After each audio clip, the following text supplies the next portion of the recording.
Good evening, everyone. Thanks for joining us. Is this your first time here? How many of you are first time here? There are a few people joining us already.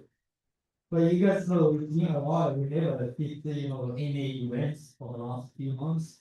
But we have some challenges. Basically, we don't have an active volunteer and we need to find a venue. So I think challenges, if we can solve, we can keep running. So active volunteers, speakers in the venue, and the sponsor for the food, drinks, etc. Yeah. I need you guys to help us scan the QR code. You can also, have some surprise giveaways. Anyone know tomorrow there is a conference at Sydney Exhibition Center. We're giving away some free tickets. You don't have to pay like $449. Yeah. I need you guys to scan the QR to follow our community. Help us grow the community. We have more power to ask for more cooks. Okay. But we are only one of the largest cloud native and AI users globally. So look at these listing here. We're very popular on LinkedIn pages, LinkedIn groups, and our Meetup also pretty strong globally. We got 38,000 plus members. The whole Australia, we just got I think it's almost 3,600 members. But majority of them are actually from Melbourne. Yeah, we are pretty sure Sydney can beat Melbourne. You guys can do it. Yeah. So anyone interested to volunteer, let me know. We do need so we can chat later. Yeah. So the thing is that I'm living Melbourne. I want to be able to travel here very often. It costs my own pocket money. My wife will kill me. Okay, so as long as we have an active volunteer help us, and plus a few sponsors to supporting us, and the AWS office is pretty good for us, so we can continue to keep it running. A little bit of myself. So I guess some of you probably know me. My name is 𝐍𝐄𝐑. For the last 3 years, I did nothing except building the community. That's kind of how more people. Okay. That's my LinkedIn page. If you haven't followed me, please. But you send me connection also okay, but I can't connect. You guys know why? You're usually already. LinkedIn have the limitation, maximum 30,000 connection. Wow. Once you hit the 30,000, you can't connect. Yeah, that's the problem. Yeah. But anyway, if you want to send me message, you can follow our company LinkedIn page. You can send the message by the company LinkedIn page. So any one of these, it's me, I receive the message. So I enjoy being an AWS community builder now 5th year if the renewal successful. Okay. I also love other cloud, by the way. Yeah. And anyone know this kubestrong thing? Anyone kubestrong? No? Anyone did the certifications? Secret? I have 2 certifications, the admin one and the security specialist. Okay, well that's good. Yeah. So this particular stuff created like 2 years ago. So CNCF announced the program kubestrong. If you pass all the 5 certifications, you can get the title, you can get the digital badge, plus the blue jacket. Have you guys seen the blue jacket, the kubestrong? It's free, but to get there, it's not free. You have put a lot of effort to pass the exams, and not to mention the cost is also pretty high.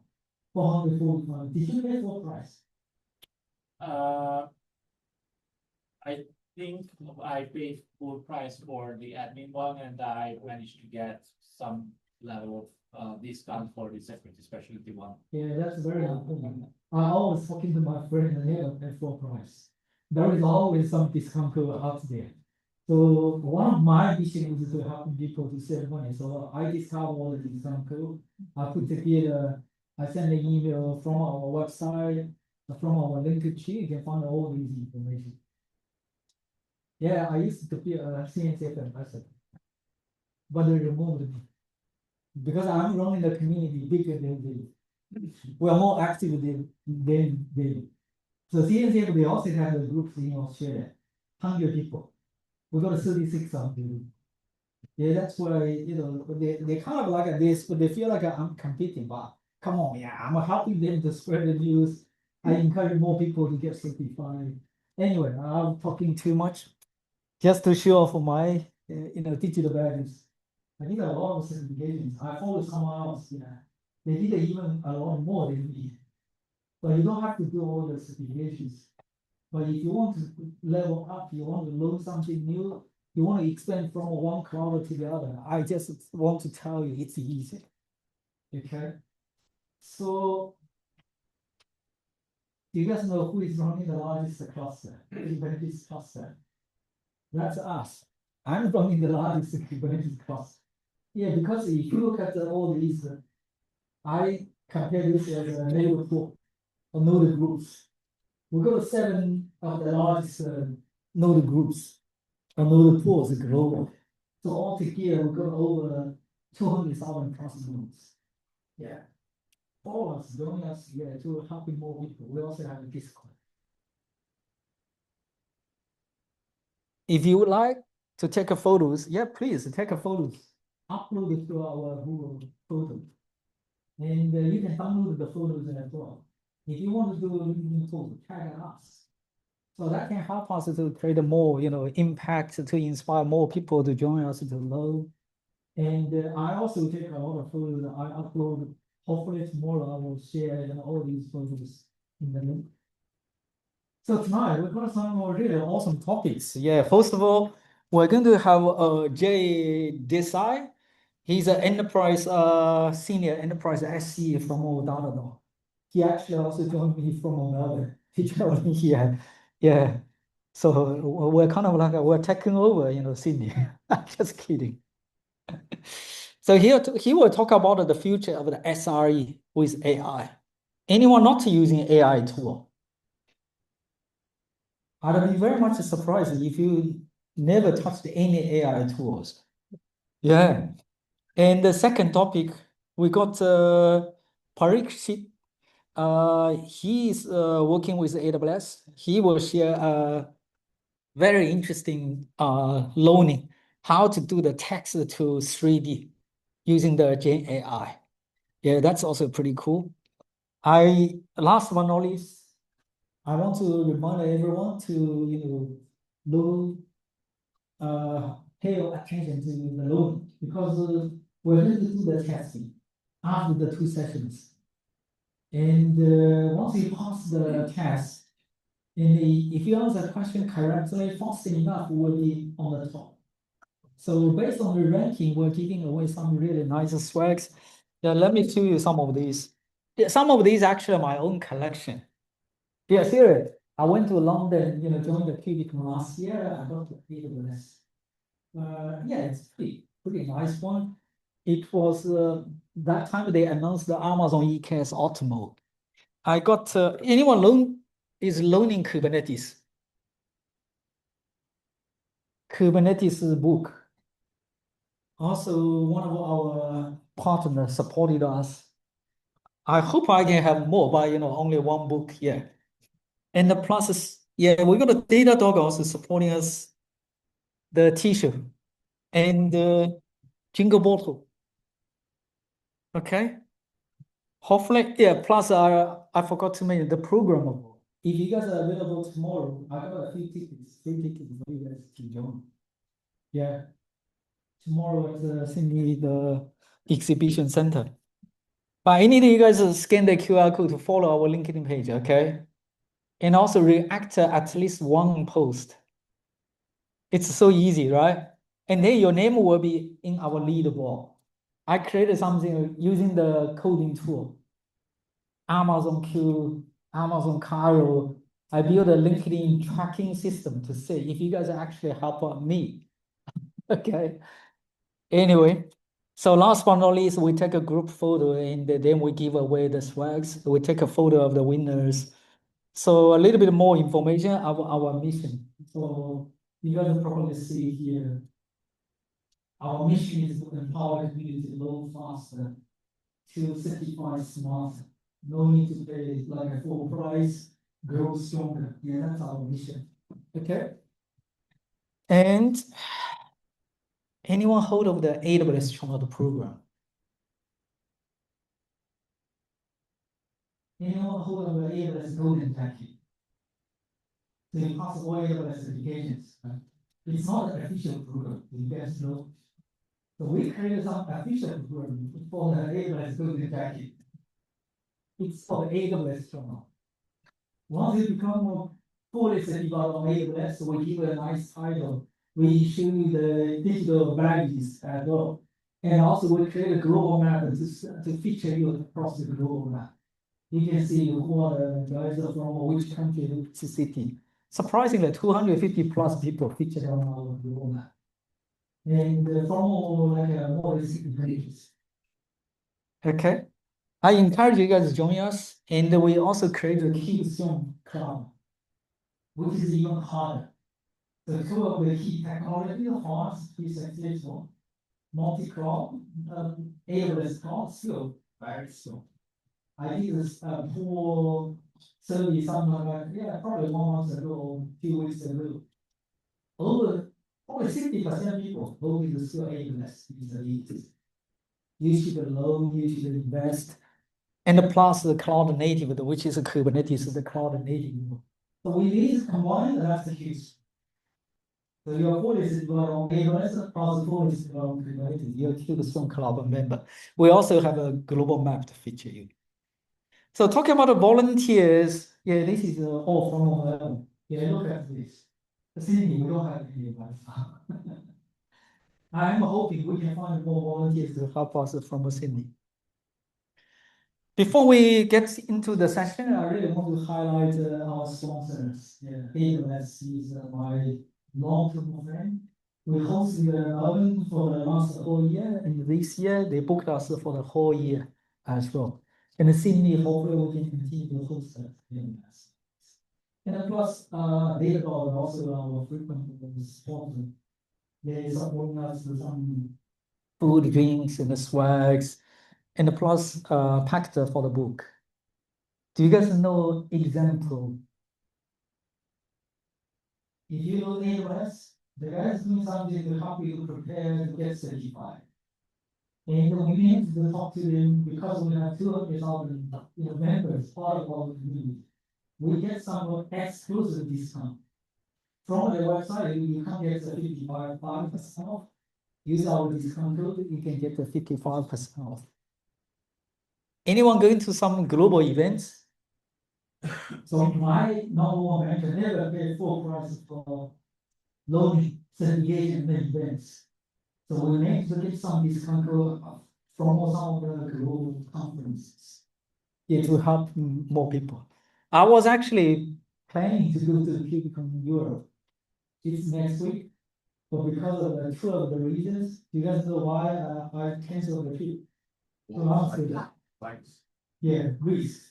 I want to take the risk of the flight stopping by Dubai and or Doha and then stuck there. And the other thing is because less flight, it's too expensive. I said, I'm not doing. Even someone gave me free tickets to go. Yeah. So this is a one we actually yesterday I just talked to them. They gave us 55% of discount anything. But you want to make sure you use the discount. So they give you some when you visit any one of the courses, let's say 𝐍𝐄𝐕𝐄𝐑, the latest development. When you click somewhere, you click back, and it will return back to the default code. You need to remember to replace that code with our code. That's where you can get the extra savings, okay? So literally you can do, I believe the guys starting the journey from our university, but now we sort company is around the AI technologies, Terraform, Kubernetes, etc.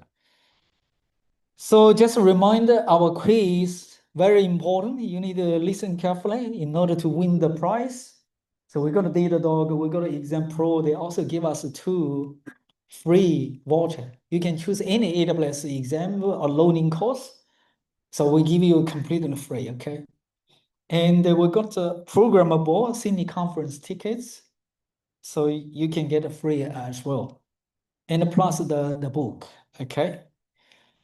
That's awesome. Yeah, this is the one I want to highlight. If you go to our website, you can see something, welcome to 𝐍𝐄𝐕𝐄𝐑.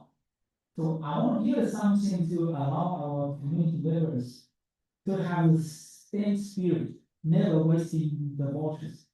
I know a lot of people wasting in their waters. Even they go to free, they're wasting. So even AWS community builders, they every month, every year they give you one free. Over 58% of the guys are wasting. So I did something, if you donate to us, we give you a very nice title. We will feature you on our global map. Yeah, it's you are our certified community hero. That's it. If you actively supporting us, like our posts, comments, reposts, you will be on our leaderboard. Okay. I want to see your name here, and then we give you this prize, all these cool swag. Thank you for your support. So tonight, we got two awesome talks. The first one is from Jay. Yeah, I guess I've done enough talking. You guys are, sick of keeping talking here. Let me invite Jay to give his first talk. Thank you, everyone. Thank you, 𝐿𝐀𝐘. And now we're sharing screen via Zoom as well. All set? Awesome. Hello, everyone. Good evening. I will start with an apology. Apology because I had to leave early. Some of my talks and I have a flight to catch. And as 𝐿𝐀𝐘 mentioned earlier, we're both from Melbourne. I've got a 9:30 p.m. flight, and probably if I get there soon enough, I'll try and get an earlier flight. Now, I'm presuming I'm amongst friends here. So if I stuff up and if you see things not working according to plan in the demo, don't throw things at me. I will try my best and fix it on the fly. Now, my talk's about future of SRE with AI. Now, the talk's about 10 minutes, and then I'll show you the demo as well. Anyone here who's not heard the word AI? Now is the time to get out from under that mat which you've been sleeping in. All right, okay, we'll get started. Jokes aside. Is everyone here familiar with the word SRE? Anyone not familiar with the word SRE? Yeah. SRE stands for Site Reliability Engineering. It is an extension of, one may say, arguably, is the webmaster. Back in the day, we used to call that term. Not exactly a webmaster. Site Reliability Engineer is responsible for a lot of other tasks apart from being the webmaster. Webmaster is a subset of an SRE, that is my understanding. If someone's an SRE here, I'll stand here to be corrected. Now, the objective of SRE is to make sure that any available endpoint or service is accessible by the end users and customers. They will be internal or external. And if things go wrong, they will try and get to the root cause in the shortest possible time. Now, SREs, most of the times, are not the developers, they're not the engineers. However, they have access to the right person, the right engineer. They can engage with engineers once they identify what is wrong, where the issue actually resides. And most of the times, rather than the problem, the bigger problem is trying to find out who to contact when a problem arises. Most of the times, has anyone been at the receiving end of calls from your SREs or any division within your organization say, hey, but can you come out and fix this? And you're like, what do I fix? And they're like, oh, I don't know, but can you just come here and fix it? Yep, I see a few nodding heads, so I'm sure you've all been in that position. Just jump in here. Coming back to the AI side of things. Now, what we're going to look at today is how Datadog's function called Bits AI SRE helps SREs in their day-to-day job to get to the root cause in the shortest possible time. Now, before I jump in there, has everyone heard of Datadog? Does everyone know what Datadog is? Anyone does not know? In a quick 10-second recap of what Datadog is an end-to-end or full-stack observability platform, which gives you an ability to in a traditional term, monitor your system, identify how the end users are accessing that system. So all of you've got these mobile phones sitting in front of you. Every time you access an app, Datadog has the ability to identify what you're using, what application you're involving. From that point on, which application service at the back end are being invoked, how the transaction is happening, where the transaction is spending the most amount of time, how the tracing works, how distributed tracing works, also the infrastructure which it sits on, and also we ingest all the logs. We've got folks from Nginx at the back. You want to grab a seat and sit down. So that is what Datadog does. Now, jumping back, this session is not about the Datadog's core capabilities. It's only about one specific feature and function around bits SRE. So I'm not going to talk about the breadth of the capability of Datadog, but we'll zoom in only on one aspect of Datadog.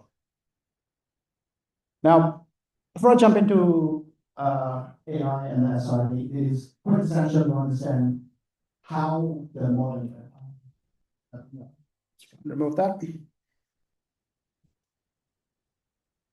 How the modern day incident response works. Now, has anyone of you been at the receiving end of an incident? I'm sure, has anyone not been on a bridge call when there's been an issue before? Yeah, no hands. So everyone's been on a bridge call when there's an issue. If you look at this diagram, it deliberately does not make sense. But you never know where the issue arises from, what is the process, who gets notified, where does the alert get generated from, what are the tools. Overall, the point I'm trying to make here is every time there's an issue or alert in the system, it touches upon multiple touchpoints. And from an operations or an SRE society, you have to context switch. What it means is that you'd probably have an alert generated from, let's assume, a server on AWS. Then you probably have an observability tool in the mix. Imagine your developers were storing that code on JFrog, for example, as a source code repo. You want to identify what exactly went wrong. You probably have Axe matters. You probably have PagerDuty in the mix. You probably have a paging tool. You probably have Twilio in the mix to go out and send a message to a customer. Imagine when the message gets to the end resource. How much toned down would that be and what information they actually get? So the example I always use is every time a context switches from one point to another, you're losing critical information. So when a developer gets woken up at 3 in the morning, he probably gets notified that, hey, John Smith, please wake up, there's a cell one on a production environment. And they're like, where is the information? Like, well, I don't know. That's what is reality. And that is what Datadog helps you solve. What this does, it creates friction amongst engineers. Of course, we covered this earlier. We've got scattered tools. At times, time-intensive investigations. So, for example, your production environment is down, your CPU is on the phone. If it stays out for more than an hour, the shareholders are going to be very upset. At times, you get false leads. You probably go to an engineer and say, oh, man, it's got nothing to do with database. Blame the network, as you always do. Which leads to customer trust eroding. So what it means is when I talk about customer trust, this could be internal customers or external customers as well.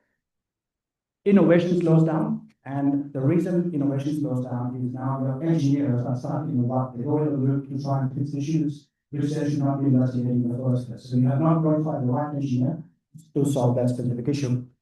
And because you are going around in circles, trying to identify what's went wrong and who should be fixing it, operational cost rises. And who was it? I think it was Jeff Bezos who worked out a plan. They had a dollar count of the meetings on how much each meeting costs. So there's 10 people in a meeting with Jeff Bezos or someone else. Yeah. So imagine a bridge call. You've got 20 people on that bridge call. What is the cost of running that call? Pretty high. Now, introducing Bits AI SRE.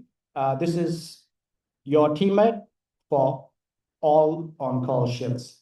Now, this is where I made the joke that you can go to the engineer and say, hey, show me your bits. No, don't do that. Do not do that. It will not go down well.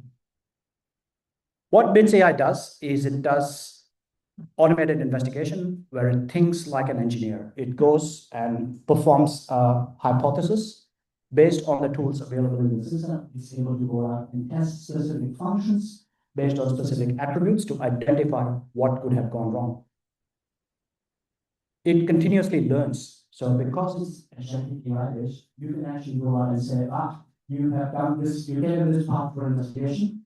This is not correct. I want you to fix it. I want you to align, and I will perform X, Y, or Z. It collaborates with you. So it also gives you the ability to chat. So you can interact with this AI and say, hey, how about we look at the database, or how about we look at the network metrics, or how about we perform a specific activity? So you can interact with it. It fits into your workflows. And what I mean by that is it interacts with the way your engineers work. You've got Slack, you've got Teams. If you're regularly interacting with your Slack and Teams, your developers don't have to change the way they work. They can continue using their Slack or Teams, and this AI adapts to it and you can interact with it.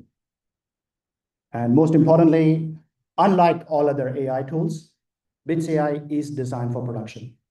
Every organization I speak to is dabbling in AI, they've got some form of AI deployed. However, I'm yet to meet an enterprise with AI deployed production successfully. Do any one of you know in production running AI workloads? Apart from the chatbots here and there? Nah. All right. 𝐿_AI leads to 80% faster root cause analysis. And the reason we get these stats from, and it's very, very easily validated, is to imagine a scenario that you're on SRE. 7 a.m. in the morning, you're in the train on your way to work. An alert gets triggered in your environment. What do? You're in the train, you probably got an email and you're like, okay, I need to get back to my desk and I'll look at it. What 𝐿_AI does is automatically starts the investigation. All investigations generally take about 6 to 8 minutes, depending on how many hypotheses and what parameters it is searching for. So even before you, as an SRE, go back to your desk, open up the computer, this SRE has already done its investigation. And I'll show that to you in the demo in a few minutes. 𝐿_AI autonomously investigates alerts and gets to the root cause in minutes. As I said, 6 to 8 minutes. So it's your trusted alerting. It provides context-rich alerts. Now, the importance there is the word context-rich. Anyone can provide alerts, but providing that useful information that, hey, you know what, server Y is down, but here are the metrics to correlate. And this is why we think that the server Y is down. Clear path to remediation it provides. It suggests steps in your code fixes, which you can apply to your code base as well. Provides you that unified workflow. Autonomous investigation. So you don't have to trigger, well, you can trigger it manually if you want to, but it automatically goes out and triggers those investigations as well. And it provides a high confidence hypothesis, which of course you have the ability to go out and tweak if you want to as well. What this leads to is high customer trust, accelerated innovation, and controlled costs. With that, Datadog.AI is built for enterprise scale. We've got more than 30,000 paying customers. Of course, not all of them are using 𝐿_AI. Sorry, I should be clear.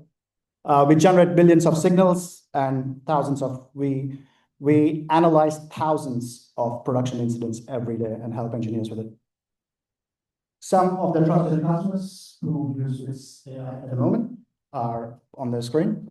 Of course, I'm not stating that they use it in production. They have it in some capacity in their environment. With that, I am going to jump in the demo mode.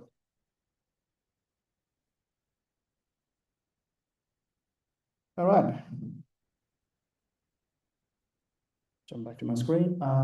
Is the screen legible? You want to zoom in? Yeah, okay. Perfect. As I said, Datadog is a massive platform. I can spend hours just going through the platform and showing you various functions in the tool. However, what we focused on right now, it's the bits AI side of things. Also, in the bits umbrella. We've got BITS assistant, which is your conversational assistant baked into the platform. So you can interact with the platform in the tool itself. Also, it is page aware. So say, for example, you have a specific service or an application or an infrastructure host, you go to that page and say, hey, tell me what's happening on this page. It will provide you a response for that. As our agent, where you can manually trigger a new investigation, you can look at the previously done investigations, and you can look at the modules where you've got those investigations enabled. We also have a dev agent, and the dev agent enables you to go and provide you suggestions on what fixes you can apply to the errors in the system which you've identified. All these agents talk to each other as well. So 𝐒𝐑 SRE will interact with the BITS dev agent, and it will also interact with the BITS chat assistant as well.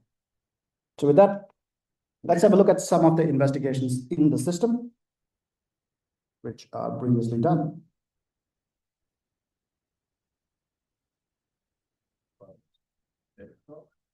This is a Datadog product. Yes, absolutely. And I'm just going to try and find my name where I've done some of the investigations previously, loading up, as you can see. So this is where I'm reviewing a previously completed investigation. You can, from the top line, you can see some clear parameters on what was done. So number one, evidence it has identified is conclusive. This was based on the feedback I provided. So you can manually go and suggest the 𝐒𝐑 SRE, whatever investigation it has done, whether it is right or wrong, or whether it was useful, or you want to go again. Excuse me. You can see the time it took to complete that specific investigation. So this investigation, from the alert being triggered to providing you a specific conclusion, took about 7 minutes. Now, imagine this from an SRE perspective. How long would it take? If I was the SRE, it would probably take me 15 minutes just to get out of the meeting. But by now, I've got to work on an alert. You know the first thing I'll do? We go to the coffee shop, get a coffee first before I get on my meeting. I'm sure all of you are probably on the same boat as me, because you know it's going to be a long day. Then you start scratching your head. It's like, where do I flip and start? That is the first task. Okay, that we've got an issue. Where do I start investigating? Datadog 𝐵ITS SRE bypasses all that. It provides you that initial investigation. So it takes away that headache and provides you that view.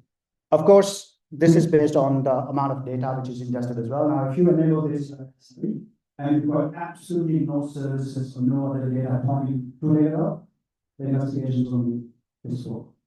Really cool. The more services you have sending data into Datadog, more richer the analysis will be.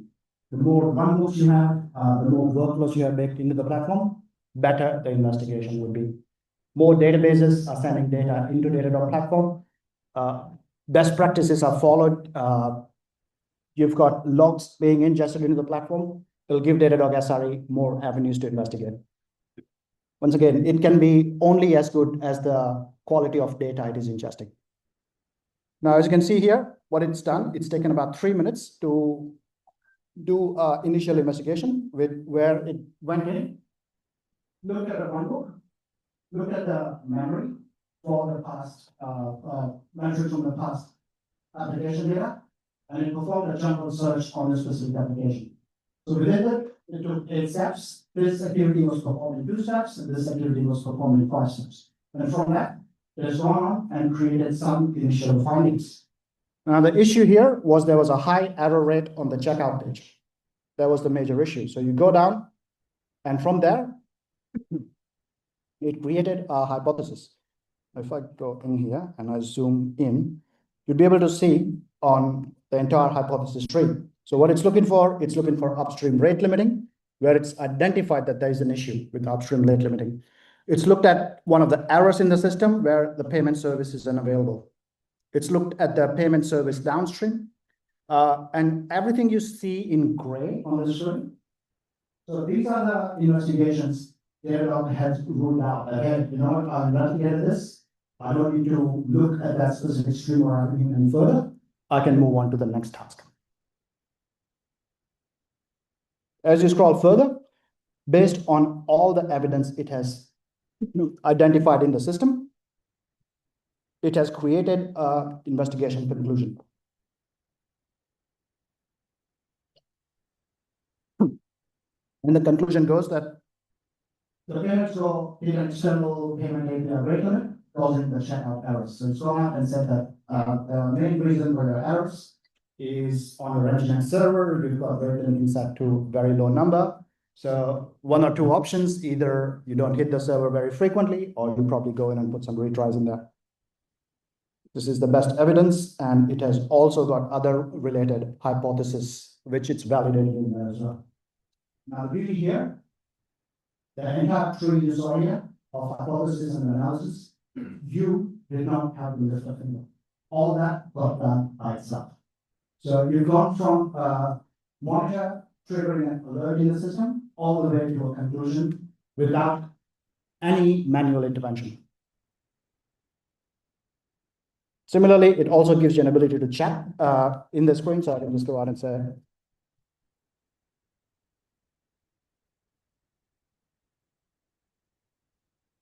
you can interact with it. So holding a mic and typing, always a bit difficult. So let's see. So it's going out and it is reporting on what exactly happened. Of course, this is because if I go to my APM and we look at the services, let's look at, if I go to my web store, which is one of the major services I have here, if I look at relationships, I have got my entire applications configured with Datadog. Because I have this level of visibility, it's only then the CI is able to go out and find the root cause. If you've only got one or two services deployed and none of the best practices followed, the 𝐒𝐓𝐑𝐑 SRE investigation is not going to be as context rich or probably find you the right hypothesis. But that is all I had. I just wanted to show you one aspect of Datadog 𝐶𝐕𝐄𝐑. You can go out and create specific monitors, and within monitors, you can go out and manually trigger some investigations as well. So I can go to a monitor here, and you can see this 𝐶𝐕𝐄𝐑 SRE. So automatic investigations are enabled for this. This was in a issue state. Let's just go and find monitor in an alert state. Okay, let's look at this. Okay, this one. So I have the option to investigate this with 𝐶𝐕𝐄𝐑 SRE. I can go out and manually trigger the investigation, and you'd be able to see it's taking off this SRE investigation. It'll go out and perform very simple hypothesis, very similar hypothesis as what we looked at earlier. So give it a couple of minutes. Whilst it's going out and performing this investigation, I'll open the line for questions. Go ahead, at the back. What is the data source? Like when I have an application which is comprised of, I have built an application with multiple database services, be it player, app player, or team player. Like how does this 𝐶𝐕𝐄𝐑 know where to go and investigate it, because the recommendations or the root cause analysis and stuff like that? Yeah, great question. So the question was, how does 𝐶𝐕𝐄𝐑 SRE know which services to look for, where you've got your multiple services running on AWS stack, like a front end, middleware, and infrastructure? The way it works is you need to configure all the services with Datadog agent first, and all this data, the metrics, logs, traces that each are sent into the Datadog platform, we store that into our Datadog database, and this investigation actually happens on the data stored within the Datadog platform. So that is how we have access to that data. So, third question. So, sure. not really big on API, but let's say there's an issue with the load balancer, for example. So, how do you pair the Datadog agent with the load balancer to be able to investigate an issue? Very, very good question. Load balancer. You can't install an agent on a load balancer because we've got Mike there, load balancer expert, sitting on the backseat. However, what you'd be able to look at is you'd be able to look at the front-end traffic, and you'd have an agent on the middleware. You'd be able to see where is the missing link. So from the previous tree, which I showcased, you can identify where is the bottleneck, where is the transaction dropping off, where it's taking more time. So from there, you'd have to go out and make an assumption that it's probably the load balancer. Of course, if it's something like Nginx, we also interact with the load balancer where we ingest those metrics as well, and we'll be able to tell you if it's the load balancer or not. Similarly, a lot of other load balancers, popular load balancers, we integrate with them, ingest metrics from them. We'll be able to tell you whether the load balancer is up or down as well. So basically, the agent's feed of the logs and. We can ingest metrics. We can't install an agent as such on load balancer. If it's in a VM, we can install an agent, but we'll be able to pull or straight the metrics from the load balancer, which should be able to tell you the state or the status of the load balancer. So integration back into, like, say, ITSM, so like, say, like a service now or something like that, that's part of that incident response. Absolutely. So within our incident response umbrella, we have this functionality called on-call, where like ServiceNow, you can have users here, you can have their method of how they'd like to communicate. You can actually manage schedules, you can manage escalation policies, all within a single platform. We also have integration with ServiceNow as well, so you can integrate this with ServiceNow if you want to, and a bar direction of integration that as well. Sorry, go ahead.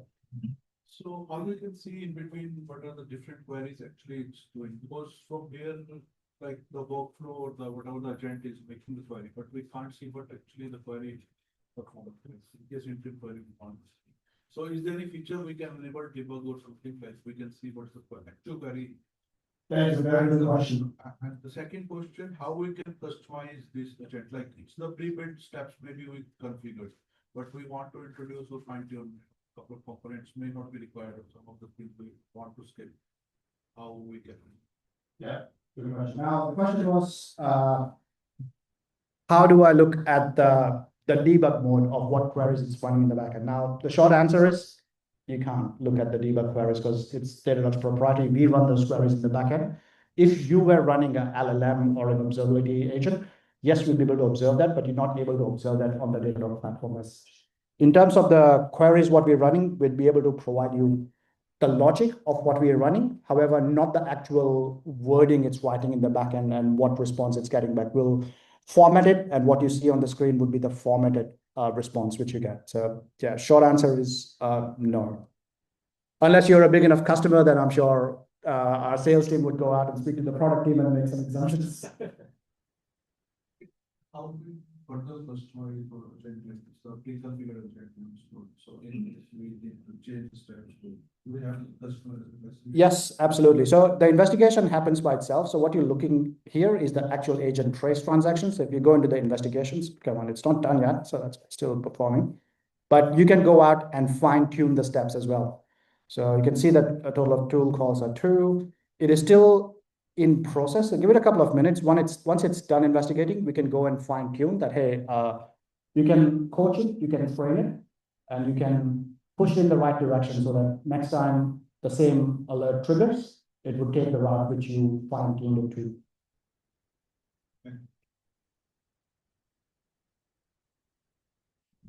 Hi, my question is, do you have your own essentially developed to introduce as Desai, or are you partnered with one of the cloud providers that say you are using whatever AI or something behind the scenes? And if so, do you have an extra pricing for number of tokens that AI using, and you run out of fast and the investigation stops, or you have to slide your credit card and the investigation continues? So after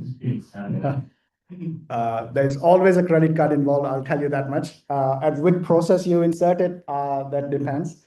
The question is, do you run your own LLM? Answer is yes, we'll run our own proprietary LLM to perform all these checks and tests, but that stays within and it's controlled by Datadog's realm. We don't disclose that, and you don't have access to it, or you do not have, as a customer, you don't have a say that we want you to use this model or this LLM. So we decide that internally. Question is, would it stop the investigation halfway through if you run out of tokens? The answer is no, it doesn't.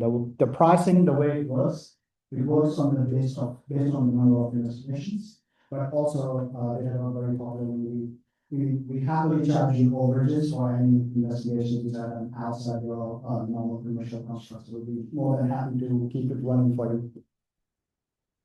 Sorry, the last bit was a bit of a joke. Please don't record that. I'll put it on any other website.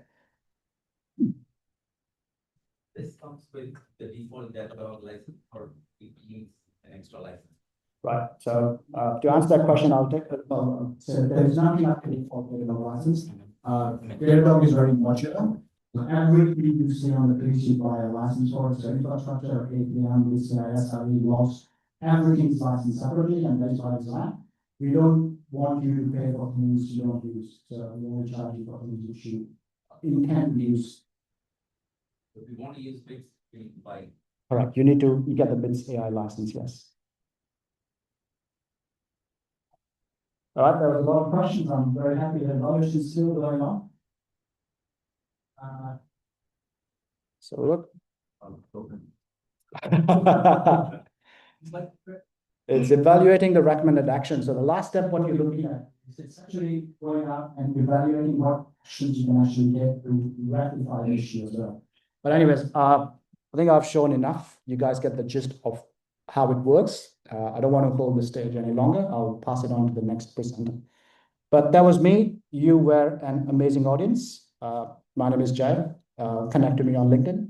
Thank you all. Thank you so much, Jay. Yeah, that was a very exciting session. Quite a lot of questions. Our next speaker, from Paris. Yeah, welcome. Let's give him a round of applause.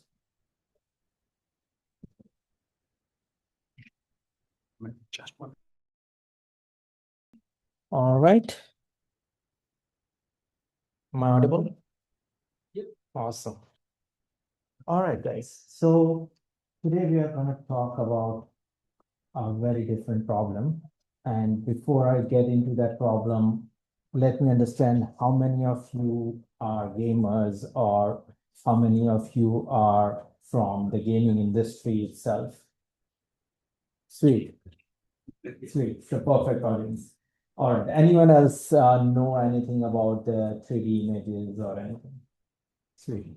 All right. So probably you guys are the expert in the house. I'm not, because myself, Parikshit Patel, I'm senior cloud support engineer, and my specialty is containers and not anything in the 3D image generation or a game or like I haven't played a game in last 20 years. So yeah, so pardon me on that. But this particular solution we built and presented into the last reInvent with my few of the colleagues who are part of the gaming industry, and then the problem we identified is that gaming industry is having a problem of the artist needs to spend a lot of time designing those assets for the games, right? So when artist needs to really, oops, are we going to next? Oh, come on. Okay. So the challenge we are talking about here is that the gaming industry moves really fast, right? And there is a competition at breakneck speed, and artist needs to build those assets so rapidly, but human has certain limits of number of hours they can work, and then the tool available at their disposals and so on, right?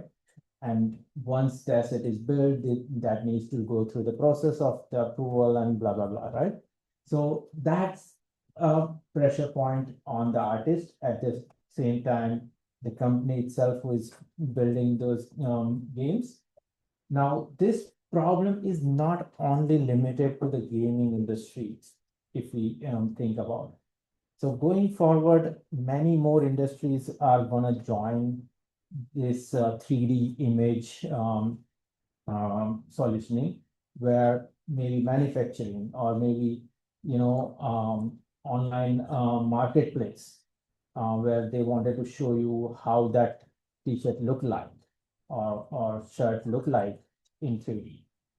Anything of that sort which has 3D use case, right? all of them has the same set of problems. And that is where this problem can be solved using latest, AI models and which can help you speed up, build your asset, 3D asset faster. And that's where we came up with this solution. So what this model does is it just takes your image and then converts it into 3D image, right? Now the intent is not to replace your artist, because your artist is your core asset, basically, because they have right skill and right vision about the final product, which probably models are not mature enough to deliver on that quality, right? Second is that current models, I haven't found anything which is as competent as our artist, which can generate those kind of level of detailing and level of quality in the final product of the game asset. And that's why models are not yet there, right? So what you can do is that using these models, you can build initial pipeline of building assets for your games, and then your artist can pick up from where the models left the final product, and then they refine it, polish it, give it a final shape, and then deploy it, right? So that's the whole idea at the moment. We don't want to displace the artists, because they are the real value add in the entire value chain. But at the same time, these models can augment their skills and then speed up their image building process. Okay, so that's the whole idea. Now, what is model? For any other people who are in the room don't know the model files, right? Model files are basically very complex piece of files, which includes lot of digital assets information about 3D models, which has meshes, faces, vertices, let's say material, texture, all those sort of things are packed into single file, and we'll be checking out that in next slide. But the most common one which we came across is GLB and USDC. Probably if someone from that industry is using different file structure, I don't know, but that's what we figured out is most common one, and that's what is. So this is GLGF is pretty common for the web. Sorry? GLGF is very common for the web. Yeah. Already. Yeah. Okay, cool. All right. So this is what file contains, right? Any 3D model file has geometry, materials, texture, animation, and single description. So geometry is basically something like this mesh, right? Where there are vertices, edges, faces, and then on top of it, there are material detailing goes on, right?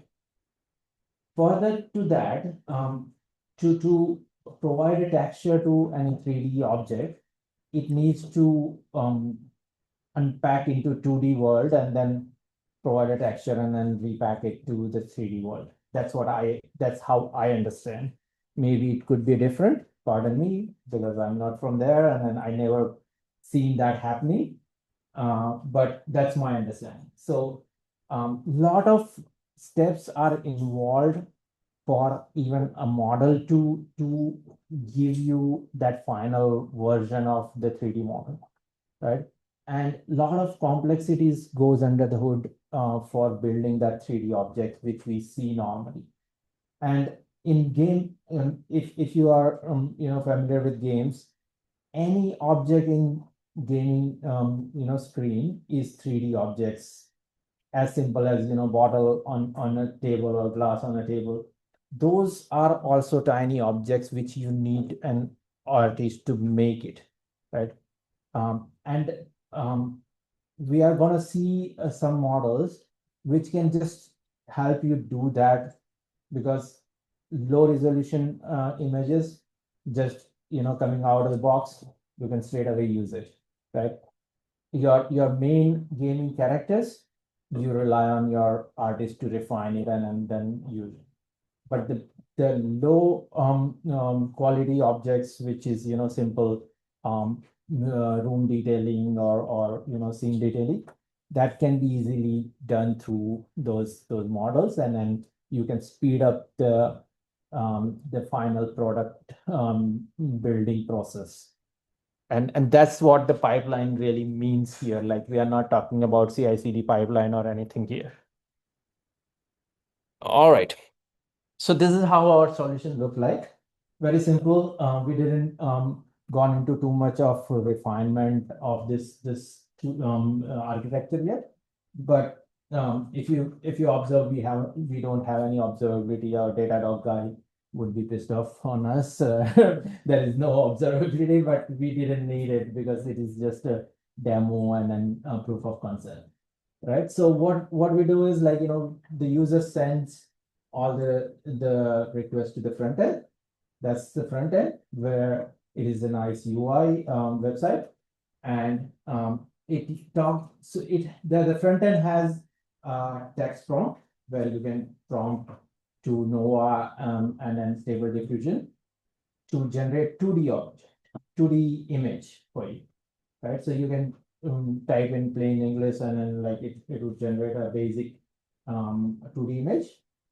You feed that 2D image into those three 3D models.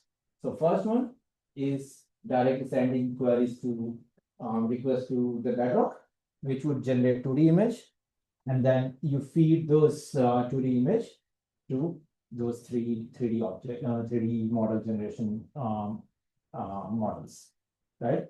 And the state management is happening in DynamoDB, and the final product is saved into S3, right? Simple. Right. So here we are using 3 models to just showcase what we are trying, and to prove the point. So one of them is Stable Fast 3D, which is from Stability AI. So this model is API based. So we are, Sorry, are you happy to take question? Because I'm really interested. Yeah. Are the 3D models being sourced from Bedrock? Or are you sourcing them, as you're saying, directly from API from Stability? So I'll come to that. Just allow me a few minutes. Yeah. Okay. And if I don't answer, just prompt me again. No worries. Okay. So this model is API based. We are just directly throwing API to them, and like they'll generate an image and send it back, right? So this is to demonstrate different types of options, how you can host and interact, and this particular option has what capabilities to compare with, right? So this is very fast model, but it has some limitations we will see in demo. So 0.5 seconds, it generates the image, and then boom. So you pay as you go based on API keys. All right. Now, next model we are using is Stable 3D Gel. So this model is purely for generating the mesh. And I will just take a moment to explain the mesh. Is like, earlier we talked about, mesh in previous picture, right? This model does something similar. So what it does is it bridges between your 2D image and then generates a 3D mesh for you, right? So 3D mesh looks like something like this, right? It just generate a mesh of the 3D rendering, and then you use another model, or your artist can have further refinement on top of it for the texture and material and light shading and shining and blah blah blah, right? So that's what it does. So it does the base work to build the mesh. And we are changing that model with this step 1x 3D texture to wrap it around with the texture, right? So this is what is gonna give us the final product out of all the model chain, right? All right, so let's get into some demo first, so you can understand what I'm talking. Okay, I need to share it in 2 places. Okay, and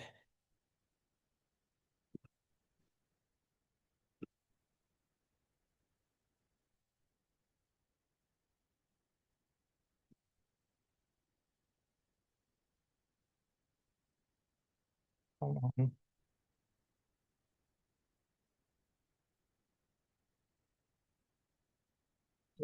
To exit from here.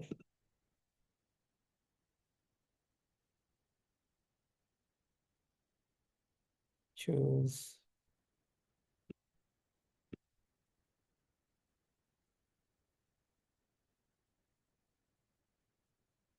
All right, so that's the landing page, right?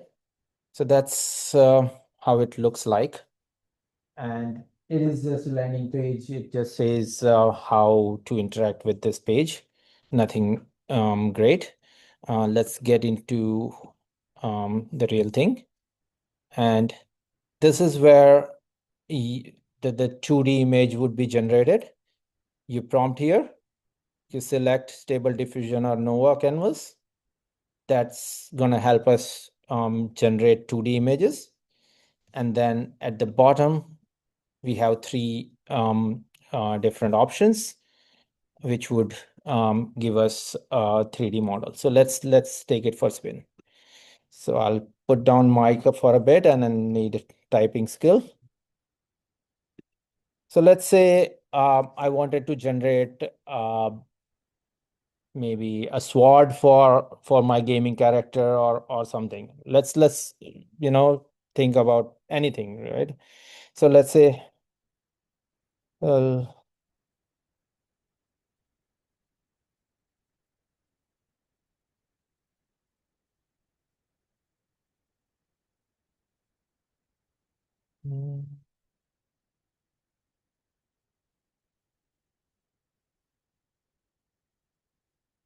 Get answer to the gentleman's question. Is it coming out of Bedrock or somewhere else?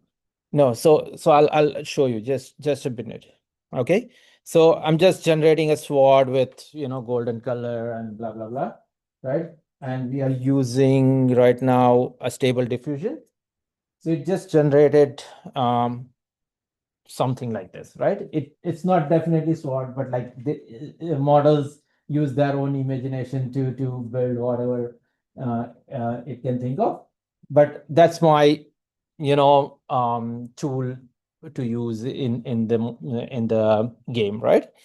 Now, these 2 models which we are seeing are from Bedrock, right? Other 3 models, one is API based, which is externally hosted, third party. We are just using API and then querying that and getting the response. Other 2 are hosted on EKS. Sorry, what's that? EKS. So it is EKS. self-hosted model on EKS. Customer own EKS. If they decide Yeah, our in our own account. So you get up for the demo. Yeah, so you can deploy any model you want in EKS, right? So you can spin up your own EKS cluster and then run those models.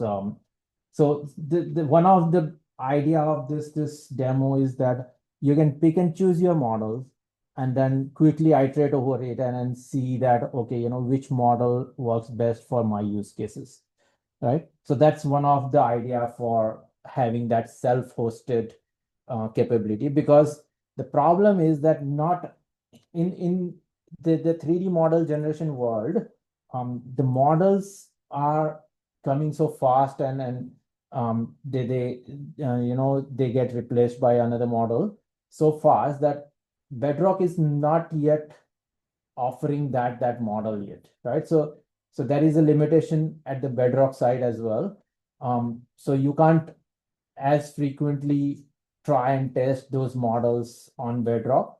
And you wanted to try it fast and iterate over it and innovate over it. So that's why something like this is best suited. And today morning, since morning to like 5, we had another workshop, which is exactly talking about the same thing, that we were talking about a Flex AI, where you can have self-hosted models, where how you can host on EKS, and then all the open source model you can bring in, or your own trained model you can bring in and host it on So you can EKS. just upload the weights and books that are. Yeah, yeah. Right. So pretty much everything about training and running inferences on EKS, that's what we talk about the whole day. And then theme continues here. Right. So, all right. So let's get into the 3D world. And I'm gonna click that button and let's have a see. So this one, as it says, it just generated very quickly.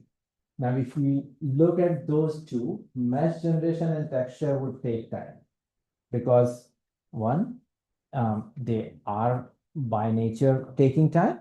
Second is they are hosted on our infrastructure, and probably we didn't fine tune, or we didn't use the biggest instance possible, and so on, right? So many parameters at the play, but that's what it looks like, right? And so that's a pretty good job here, right? But I'll show you once the last one got generated, and we'll see. Yet another goal or objective of this particular demo was that you try and compare your model, right?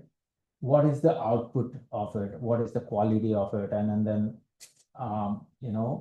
you can get to choose the speed, performance, quality, all those sort of things, so that you have full control over how things are generating.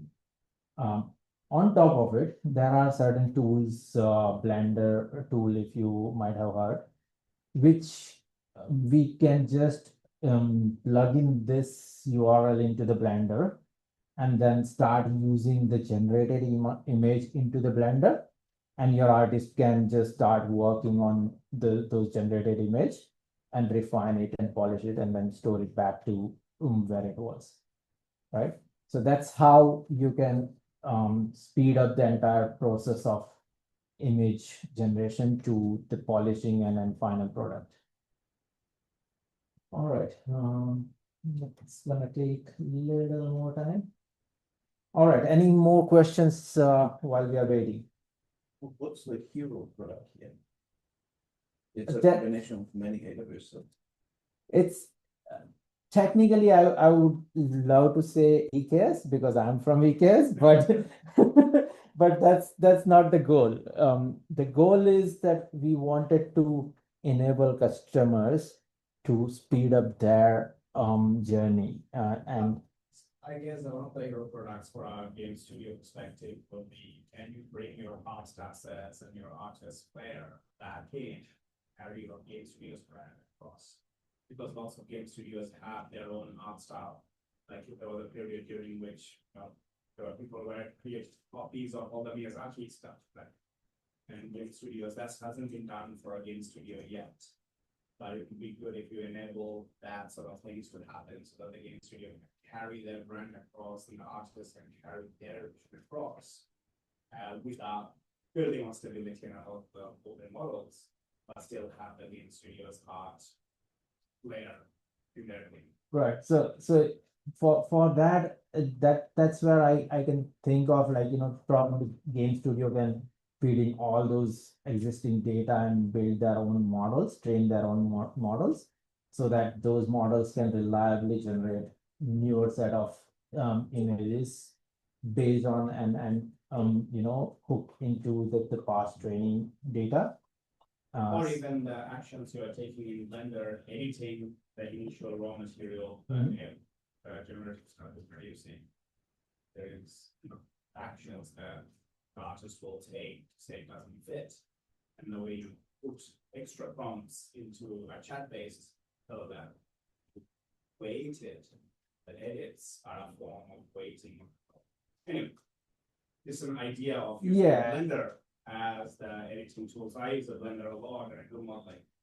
So using that as an interface to educate the model, educate the 3D immersion model on your intent. Yeah, that's possible, but yeah, I haven't tried it, so I can't comment on it because It might be more cost effective to train the host. That works in the long run. Yeah, you could add a hedge to the stabilities of the weights. Yeah, sure. All right. Yep. So is it only just specific to gaming industry or like No, the so AutoCAD, 𝐒𝐑, manufacturing industry also? exactly. So, but there the concept of layers etc. also comes into a lot of picture, a lot of things that do in different. So there are models that These there are things models come with the which layers also. there are models which can do that for you, right? So this is primarily it's For kind POC, I understand. Like for POC and like targeted audience so, of but that gaming. use case also you're doing some like Not directly, and we are not directly doing it because the pure intent of this is to strike the conversation and tell the customer that hey, this is also possible, and then here's the proof of concept, and you can take it and start scaling based on it. But definitely there are other models which we can try and then iterate over it, and then it should be pretty easy. So in these files, do the layer concept also comes or it doesn't? I'm not too sure. Maybe you can tell layers are there on. What's the question? I will go back to the file format. I can talk to that. So You had a slide around your. All right. So before we go there, I'll just quickly wrap this up so that I can flip the screen and then so basically if you see the difference, right? Clearly you'll see lot of texture difference and quality difference. Now this is just one particular example, but like let's go back to the gallery, and then previously I generated this 2D trampoline, and let's take a look at the 3D image it has generated for the same thing, right? This is Stability AI, right? You can see how crappy image it has generated, right? And this is our stable 1x 3D thing, right? So depends on what object you are generating and how much depth and detailing it needs. It has a lot of impact on the final product, right? And that's one of the goal of showcasing that those 3D models are not yet there, but they are catching up. You can try multiple models in parallel, try the output so that you get the best output to build on top of it, right? So take the best output and then feed it into the blender and then start refining it, right? So that's the whole point of this demo. Now let's go back to the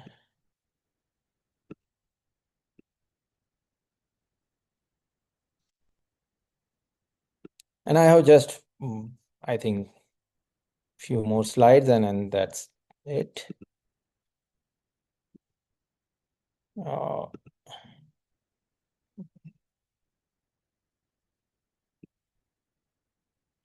all right. So to your question, those are the use cases we can have. It could be any of that which has 3D image as an final product. We can target any of those use cases because there are n number of models available. They are pretty fast evolving and generating good images day by day, but we need to try, right? Again, yeah. Can you share the screen? Oh, it's Thanks. yeah, sure. In meantime, you can ask the question if you like.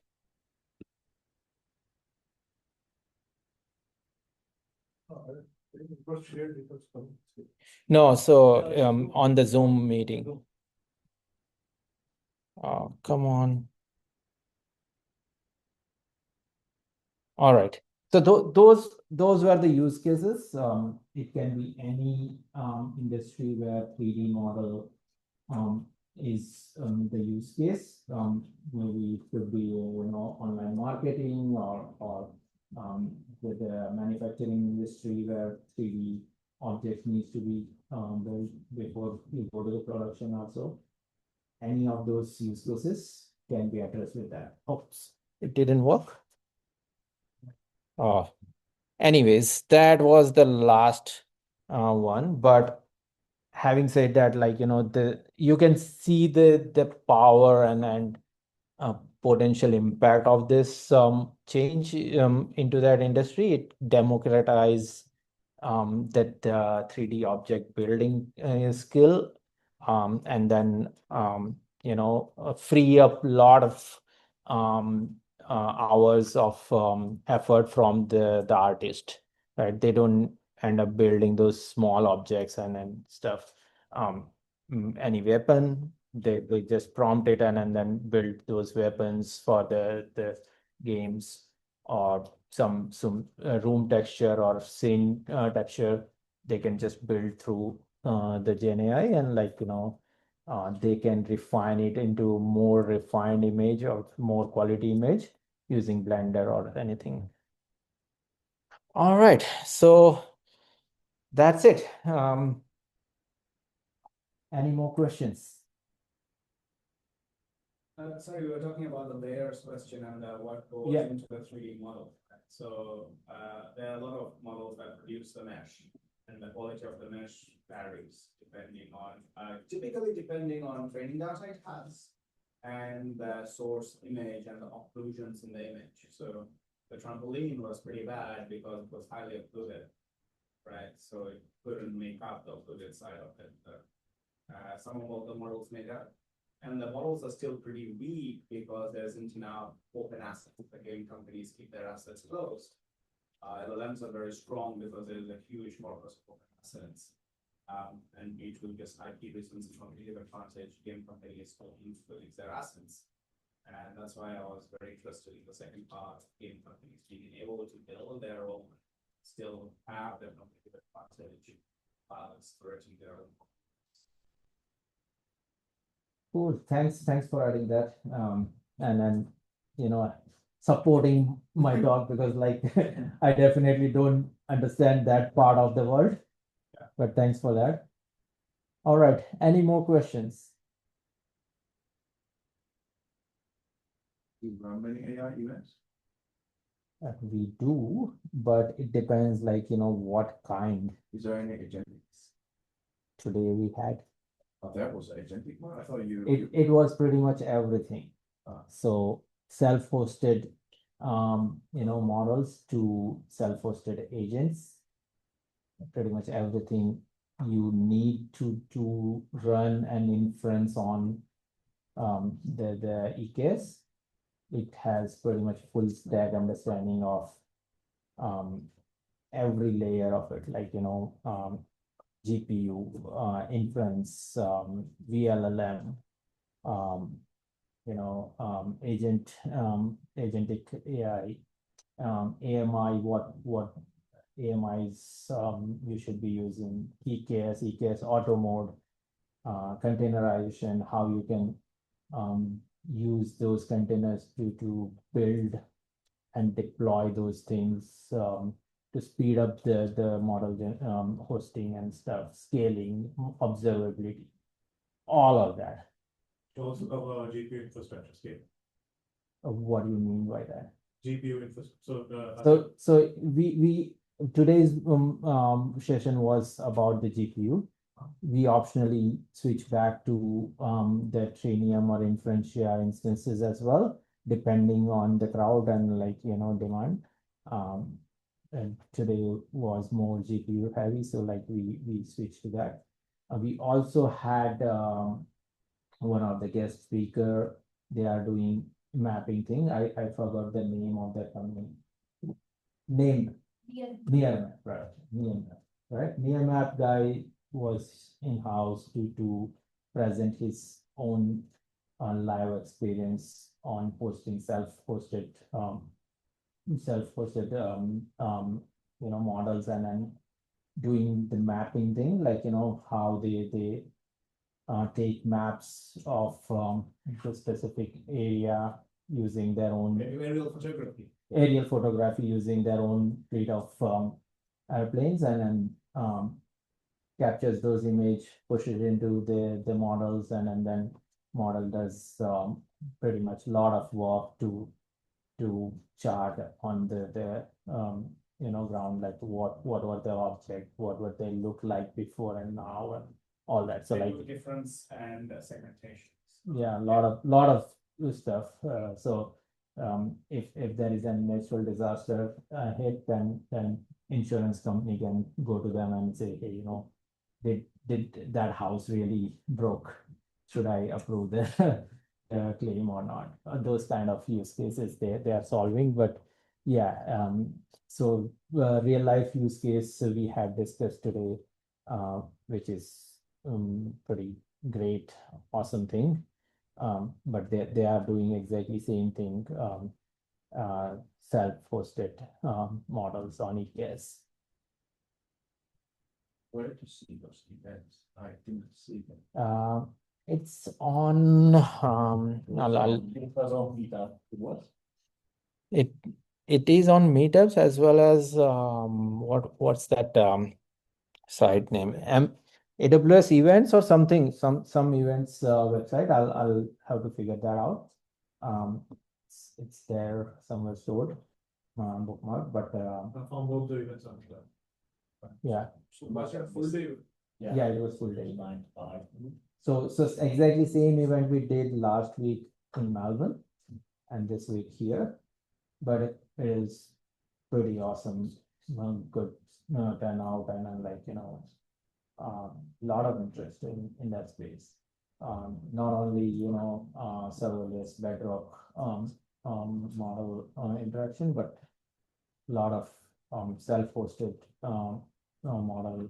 If you have use case, just hit me, and then we can have that conversation, and then if really needed special interaction with your team and your company, then you're happy to take it there. So it's let's not wait for those special events and so on. If you have some use case, just hit me, and we'll take it from there. We have tons of people in here who knows a lot of things, who has right skills to engage with you. All right, so we are nearly done. Yeah. So many questions. I know. And one final thing, so security guys told me that we need to vacate this place before 8. So probably we would start moving out 7:45-ish. On your testing yet. Yeah, so we can quickly run that, and Can't wait to do the test. Yeah. I'm sorry, we are so busy talking, let's do it and quickly. Yeah, let's drop it on. all right. Thank you guys. You've been awesome. Thank you.